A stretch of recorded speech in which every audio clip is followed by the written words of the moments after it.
साथीहरु नमस्कार है।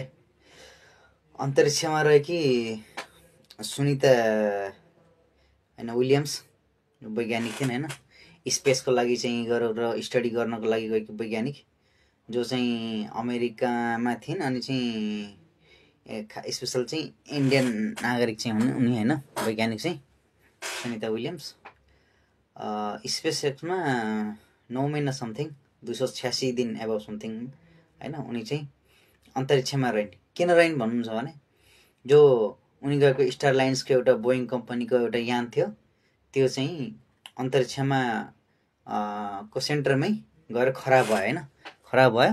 त्यसको चाहिँ जो थन्डर अरु त्यो लाइनहरु हुन्छ त्यो खराब भयो। अनि चाहिँ जो हिलियम ग्यास सप्लाई दिने चिजहरु चाहिँ त्यो त्यसको चाहिँ यानको त्यो सब त्यो लिकेज भयो।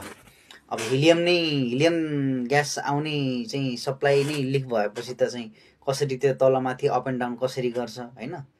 अनि अब हिलियम ग्यासलाई सोलो गरे तल झर्छ, हाई गरे माथि जान्छ, त्यो नै हो। अब त्यो सप्लाई नै बन्द भएपछि उनलाई मुस्किल भयो नि त, उनको यान नै खराब भयो। अनि करिबन 9 महिनादेखि चाहिँ गरेर अन्तरिक्षमै घुमे मतलब सेन्टरमा थिइन् तिनी हैन। जबकि त्यो यानको स्पिड यस्तो थियो कि दिनमा 16 पटक समथिङ चाहिँ हाम्रो यो पृथ्वीलाई चाहिँ त्यसले राउन्ड मार्दो रहेछ, त्यति स्पिडमा घुम्दो रहेछ हैन। 16 पटक एकचोटि दिन एकचोटि रात त्यस्तो हुँदो रहेछ वरिपरि घुम्दाखेरि चाहिँ हैन।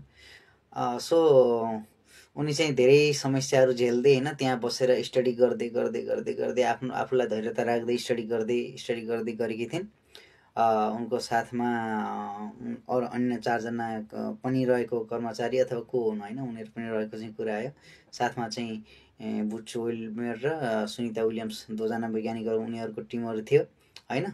सो यही हालको 6 महिना भन्दा पहिला चाहिँ एलन मस्कको कम्पनीबाट हैन स्पेसबाट एउटा चाहिँ उ पठाइयो, त्यहाँ ड्रागन पठाइयो। त्यो ड्रागनबाट चाहिँ वहाँ पुगेर अनि 6 महिना भित्रमै त्यो ड्रागन चाहिँ यहाँ पृथ्वीमा ल्यान्ड गर्न पर्ने थियो। जबकि नासाबाट गएको त्यो सुनिता विलियम्सको त्यो जो यान थियो त्यो चाहिँ 8 दिनको मिसनको लागि गएको थियो। 8 दिनको मिसनमा चाहिँ पृथ्वीमा डाउन हुन पर्ने थियो, त्यो चाहिँ भएन हैन। त्यो वहाँ गएपछि खराब भयो, स्पेसमा पुगेपछि खराब भयो। सो एलन मस्कको चाहिँ स्पेसको त्यो ड्रागन गइसकेपछि त्यो नोजलमा पुगेपछि हैन, त्यो एक आपसमा उनीहरुको वहाँको कनेक्सन भयो। अनि चाहिँ गएर उनीहरुलाई उद्धार गरेर अनि आजैको दिन चाहिँ पृथ्वीमा ल्यान्ड पनि गरिसक्यो। पृथ्वीमा यानी अमेरिकाको फ्लोरिडा बीचमा त्यो समुद्रमा, ठुलो समुद्रमा त्यहाँनिर चाहिँ गरेर ल्यान्ड भयो। अनि चाहिँ अब जेस पहिला जस्तो सकुशल नभए पनि हैन, जेस उनी चाहिँ एकदम राम्रै तरिकाले भनौं न पृथ्वीमा ल्यान्ड भइनु हैन। उसको एलन मस्कको टिमले चाहिँ त्यो कम्पनीको टिमले चाहिँ पृथ्वीमा राम्रोसँग ल्यान्ड गरायो। एकदम खुसीको कुरा हैन।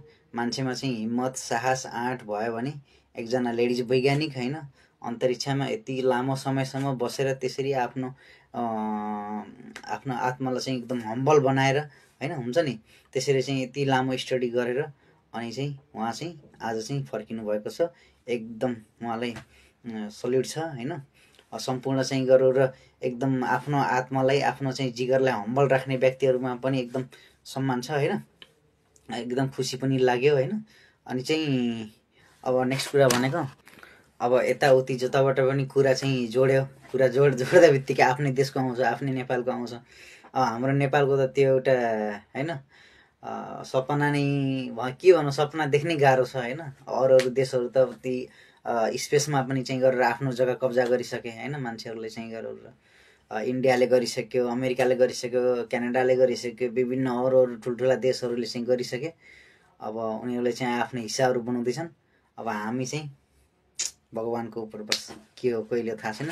बट यही हो कि हाम्रा नेपालका वैज्ञानिकहरु पनि त्यहाँ गएर चाहिँ गरेर यस रिसर्च आगामी दिनहरुमा गर्नु नै छ भन्ने चाहिँ हो।